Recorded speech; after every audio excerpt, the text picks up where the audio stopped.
बेटा एटे टेंशन में काहे लियो। अरे की कहियो चाचा, बार बार तेजस्वी भैया हार जाखिन वोट कटवन के चक्कर में। हमरा तो कुछ समझ में नहीं आ रहा चाचा। हले ले नोमी चढ़ले चली दुर्गा माई से गुहार मांगल। सही बोलो चाचा, रहते दुर्गा माई के दिन तब फिर से जड़ते ललटे।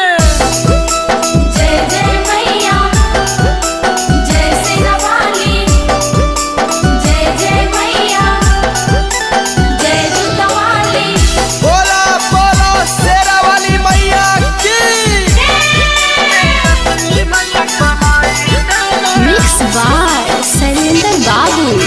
हे देवी माई सुना, हे देवी माई सुना, करेली पुकार की तेजस्वी भैया बनाई दाना।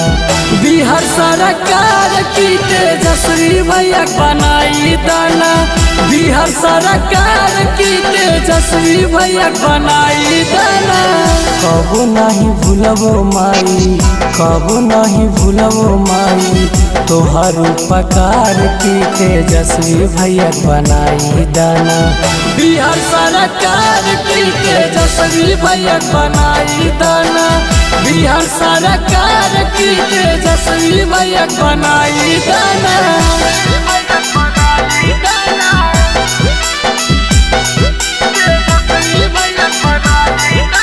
माँ प्रतिमा रिकॉर्डिंग स्टूडियो शेखपुरा।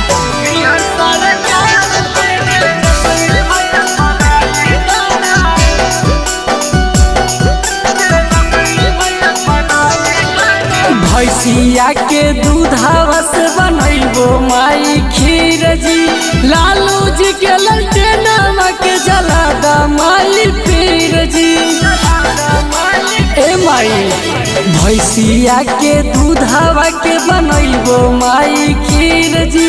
लालू जी के ललटे नमक जला दा माई पीर जी। संकट में पड़ल लोगवा, संकट में पड़ल लोगवा, करो हो गुहार की तेजस्वी भैया बनाई दाना।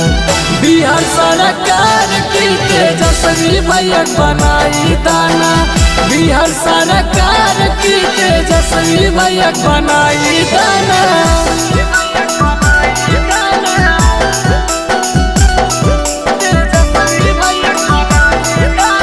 मिक्स बाय शैलेंद्र बाबू।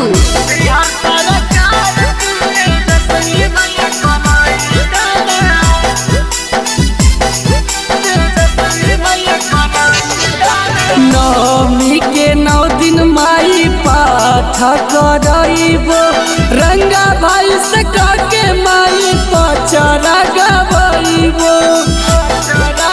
हे माई नवमी के 9 दिन माई पाठ करइबो। समरक साल नरस के पचरा गबइबो। बड़ी आशा लेके एलियो, बड़ी आशा लेके एलियो, तोहर दुआर की तेजस्वी भैया बनाई दाना। बिहार सरकार की तेजस्वी भैया बनाई दाना। बिहार सरकार की तेजस्वी भैया बनाई दाना। माँ प्रतिमा रिकॉर्डिंग स्टूडियो शेखपुरा।